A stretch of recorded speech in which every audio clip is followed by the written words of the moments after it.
ಗಣಪತಿ ಮೇಲೆ ಇವತ್ತು ಚಪ್ಪಲಿ ಎಸಿತೀರಿ ನೀವು, ನಮ್ಮ ದೇವರ ಮೇಲೆ ಚಪ್ಪಲಿ ಎಸಿತೀರಿ.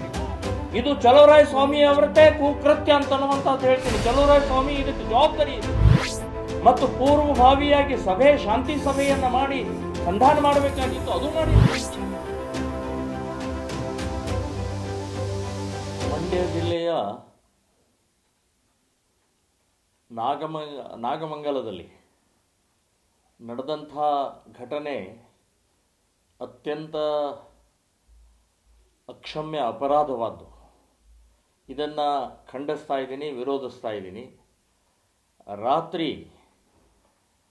ಸುಮಾರಿಗೆ ಮಸೀದಿ ಎದುರುಗಡೆ ಬಂದ ತಕ್ಷಣವೇ ಮಸೀದಿಯಿಂದ ಕಲ್ಲು ತೂರಾಟ ಮತ್ತು ಪೆಟ್ರೋಲ್ ಬಾಂಬ್ಗಳನ್ನು ಎಸೆದಿದ್ದಾರೆ, ಬಾಟಲ್ಗಳನ್ನು ಎಸೆದಿದ್ದಾರೆ.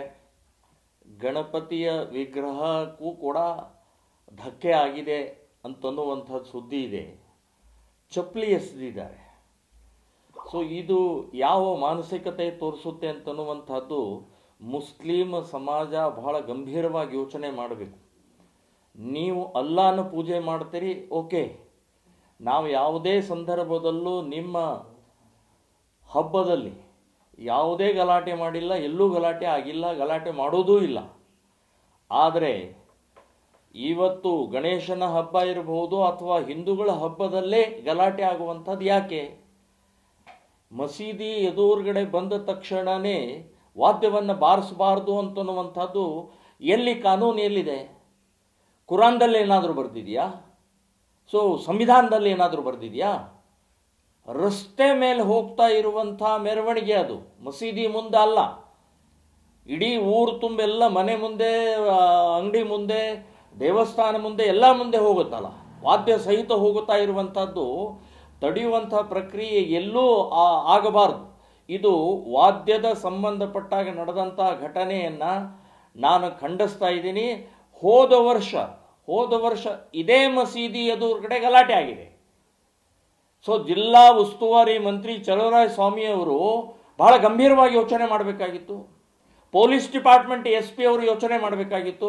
ಪೊಲೀಸರ ವೈಫಲ್ಯ, ಸರ್ಕಾರದ ವೈಫಲ್ಯ ಇದು. ಮತ್ತು ಇದು ಪೂರ್ವ ಯೋಜಿತವಾದಂಥ ಗಲಭೆ, ಇದು ಪ್ರೀ ಪ್ಲ್ಯಾನ್ಡ್ ಇದೆ. ಇದು ಅವ್ರ ಕೈಯಲ್ಲಿ ಮಸೀದಿಯೊಳಗೆ ಕಲ್ಲು ಹೇಗೆ ಬಂತು? ಮಸೀದಿ ಪ್ರಾರ್ಥನಾ ಸ್ಥಳದಲ್ಲಿ ಕಲ್ಲು, ಬಾಟಲ್ಗಳು, ಪೆಟ್ರೋಲ್ ಬಾಂಬ್ಗಳು ಹೇಗೆ ಬಂತಲ್ಲಿ? ಸೊ ಅಷ್ಟು ನಿರ್ಲಕ್ಷ್ಯ ಹೇಗಾಯ್ತದು?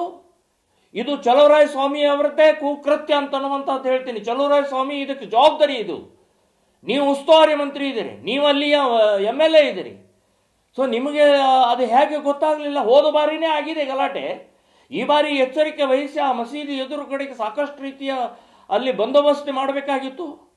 ಮತ್ತು ಪೂರ್ವಭಾವಿಯಾಗಿ ಸಭೆ, ಶಾಂತಿ ಸಭೆಯನ್ನು ಮಾಡಿ ಸಂಧಾನ ಮಾಡಬೇಕಾಗಿತ್ತು, ಅದು ಮಾಡಿಲ್ಲ. ಸೊ ಇದು ವ್ಯವಸ್ಥಿತವಾಗಿ ಒಂದು ಕುಕೃತ್ಯ ನಡೆದಿದೆ.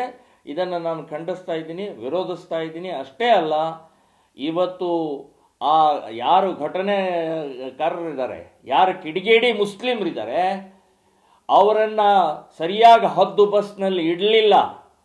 ಇಡೀ ಸಮಾಜಕ್ಕೆ ದೊಡ್ಡ ಕಳಂಕವನ್ನು ಬರುತ್ತೆ. ಗಣಪತಿ ಮೇಲೆ ಇವತ್ತು ಚಪ್ಪಲಿ ಎಸಿತೀರಿ ನೀವು, ನಮ್ಮ ದೇವರ ಮೇಲೆ ಚಪ್ಪಲಿ ಎಸಿತೀರಿ ನೀವು. ಸೊ ಇದು ಸುಲಭವಾಗಲ್ಲ. ಇದನ್ನು ನಾವು ಗಂಭೀರವಾಗಿ ತಗೊಳ್ತೀವಿ. ನಾನು ಹೇಳೋದು, ಮಂಡ್ಯ ಜಿಲ್ಲೆಯಲ್ಲಿ ಇರುವಂಥ ಮುಸ್ಲಿಂ ಸಮಾಜವನ್ನು ಬಹಿಷ್ಕಾರ ಹಾಕಬೇಕು. ಹಿಂದೂ ಸಮಾಜ ಇದನ್ನು ಯಾವತ್ತೂ ಕ್ಷಮೆ ಮಾಡುವುದಿಲ್ಲ. ಸೊ ನಮ್ಮ ದೇವರ ಬಗ್ಗೆ ನೀವು ಇಷ್ಟು ಅಸಭ್ಯವಾಗಿ, ಅಶ್ಲೀಲವಾಗಿ, ಕ್ರೂರವಾಗಿ ನಡ್ಕೊಂಡಿದ್ದು ಹಿಂದೂ ಸಮಾಜ ಸಹನೆ ಮಾಡುವುದಿಲ್ಲ ಅಂತ ಅನ್ನೋದು ನೆನಪಿಟ್ಕೊಳ್ಳಿ. ಪ್ರಥಮ ಪೂಜಕ ನಮ್ಮ ಸಮಾಜದಲ್ಲಿ, ನಮ್ಮ ದೇಶದಲ್ಲಿ ಸಾವಿರಾರು ವರ್ಷದಿಂದ ಗಣೇಶನನ್ನ ಪ್ರಥಮ ಪೂಜೆ ಮಾಡಿ ನಾವು ಎಲ್ಲ ಕಾರ್ಯವನ್ನು ಮಾಡುವಂಥ ಆ ಗಣೇಶನ ಮೇಲೆ ನೀವು ಚಪ್ಪಲಿ, ಕಲ್ಲನ್ನು ಎಸೆದಿದ್ದೀರಿ ಅಂದರೆ ಇದಕ್ಕೆ ಕ್ಷಮೆ ಇಲ್ಲ ಅಂತನ್ನುವಂಥದ್ದು ನಾನು ಹೇಳ್ತಾ ಇದ್ದೇನೆ. ಇದನ್ನ ಇಡೀ ಕರ್ನಾಟಕದಲ್ಲಿ ಉಗ್ರವಾದಂಥ ಹೋರಾಟವನ್ನು ಮಾಡ್ತೀವಿ ಅಂತನ್ನುವಂಥ ಸ್ಪಷ್ಟವಾಗಿ ಹೇಳ್ತಾ ಇದ್ದೀನಿ. ನಾನೂ ಕೂಡ ಇವತ್ತಿಲ್ಲ ನಾಳೆ, ಇವತ್ತು ನಾನು ಹಾವೇರಿಗೆ ಹೊರಟಿದ್ದೀನಿ. ನನಗೂ ಆ ಹಾವೇರಿಯ ಜಿಲ್ಲೆಯ ರಟ್ಟಿಹಳ್ಳಿಯಲ್ಲಿ ನನಗೆ ಬ್ಯಾನ್ ಮಾಡಿದ್ದಾರೆ. ಹಿಂದೂ ವಿರೋಧಿ ಸರ್ಕಾರ ಇದು. ಸೊ ನಾನು ನಾಳೆ ಅಥವಾ ನಾಡದ್ದು ನಾಗಮಂಗಲಕ್ಕೆ ನಾನು ಹೋಗ್ತೀನಿ ಅಂತನ್ನುವಂಥದ್ದು ಸ್ಪಷ್ಟವಾಗಿ ಹೇಳ್ತೀನಿ. ಇದನ್ನು ನಾವು ಎಂದೂ ಕ್ಷಮೆ ಮಾಡೋದಿಲ್ಲ. ಚಲುವರಾಯ ಸ್ವಾಮಿಯವರು ರಾಜೀನಾಮೆ ಕೊಡಬೇಕು ಇದಕ್ಕೆ ಅಂತನ್ನುವಂಥದ್ದು ಹೇಳ್ತಾ ಇದ್ದೀನಿ ನಾನು.